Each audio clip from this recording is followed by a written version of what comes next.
1970 Plymouth Barracuda. There were different trim levels. The original car had a 383 4-speed.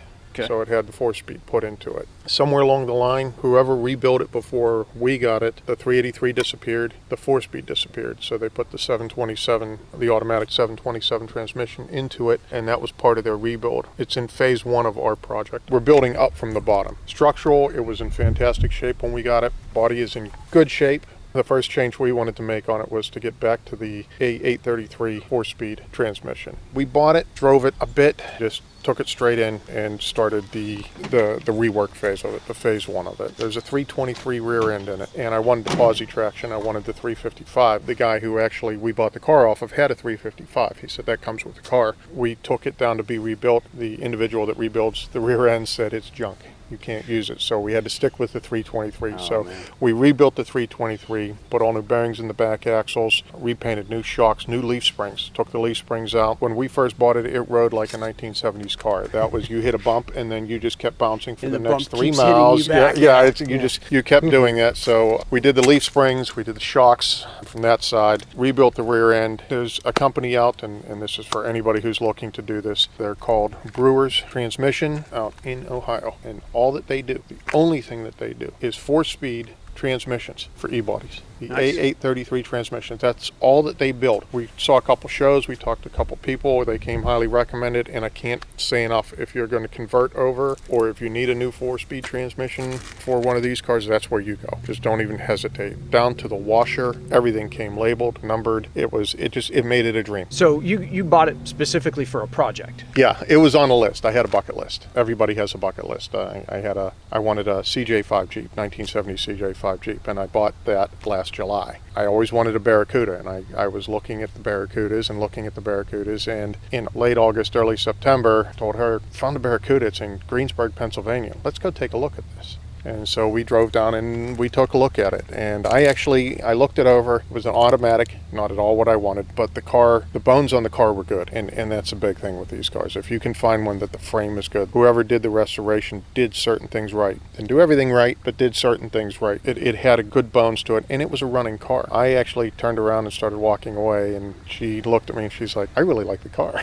I said, I do too, but it's going to take some work. It doesn't have the 4-speed. She's like, but I really like it. Turned around and we bought it. I bought 2 bucket list cars within 2 months of each other. Didn't have intention of buying a full-on project car, and that's why this one really spoke to us, because it was drivable at the time. Tell me where you started. My main project was the 4-speed and the interior. It does not have the original seats in it. It had the original back seat in it. The original back seat had a really nice rat's nest somewhere embedded in there. The front seats were the cheapest $35 plastic seats that you could put into this car. So I knew interior needed done. There was no carpeting on the interior. It was bare floor. When we drove it, you had to drive with the windows down. The amount of fumes that were coming into this car, the amount of heat that was coming into this car. In fact, when we were taking it to the restoration place, it was 50 degrees out, and she was driving it up. Honestly, when she got out of the car, she was high as a kite. I thought she was going to be just sick just from all the fumes that she inhaled, because it was cold enough out that she needed to have the windows up, but couldn't put the windows up, you'd die in the car. That was kind of all right, I know the interior has to be done. I know I'm putting a 4-speed in. From there, we did not know what we were getting into. The motor is in phenomenal shape. We did nothing to the motor whatsoever except for change gaskets and repaint it. We repainted the motor.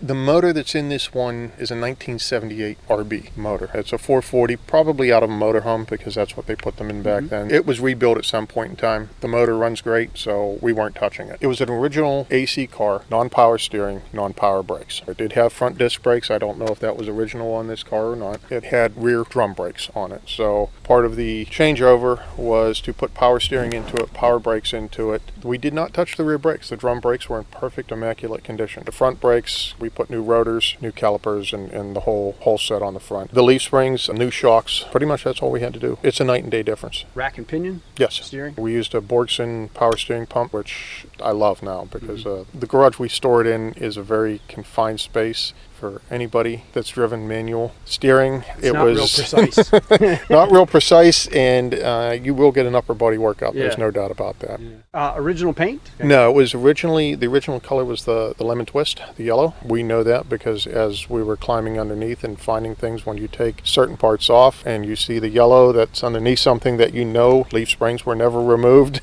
on this car, you know what the original color was going to be. So no, this was definitely repainted to this color, and it will stay this color. This paint job will stay the same on it. What's like the most challenging thing that you've run into so far? Wiring. Wiring is the biggest nightmare. We rewired the entire thing from the back end, all new wiring the whole ways up, because the wiring was piss poor. We would pull off a light cover and you'd see a bare wire sitting in there just hanging there, and you'd go and say, okay, that attaches. Wait, it's not long enough to attach. So the side marker light didn't work. And it was little things like that that became a challenge. So we brought all new wiring from the back, all new wiring into the engine compartment. The dash will come back out. It'll be completely rewired. The whole purpose of driving this car this year was to get some mileage on it so that when you build things, you run them for a bit, things will come loose. So to go back through, tighten everything up, check everything, make sure that everything's where it's supposed to be so that it's going to run for the next 20 years. The seats are very difficult to find, and I went to a company called Corbeau. You pick your seat style and their seat track, you go in and you say, I have a 1970 Barracuda, and it bolts right down to a 1970 Barracuda. Nice. Rims and tires can make a car. I don't necessarily like the stock tires on the E-bodies, the stock rims on them, but these rims, they have a 1970s look to them. Tell me about that shift lever.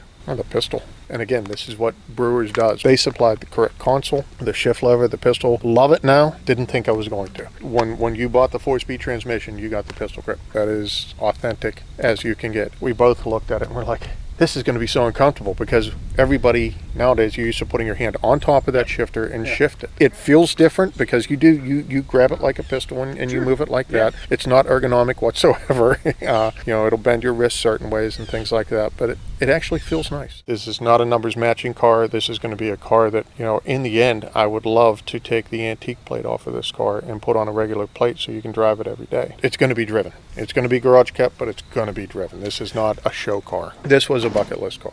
How come? Why do you like this one? So it's just because when you were a kid, or? It's the body style. There's just something about the body style. I had a neighbor that had a Challenger with a 340 in it, and he used to do a lot of playing around, and I fell in love with that car at that point in time, and you throw it on the bucket list and say that's something I'll never own, and now I'm staring at it.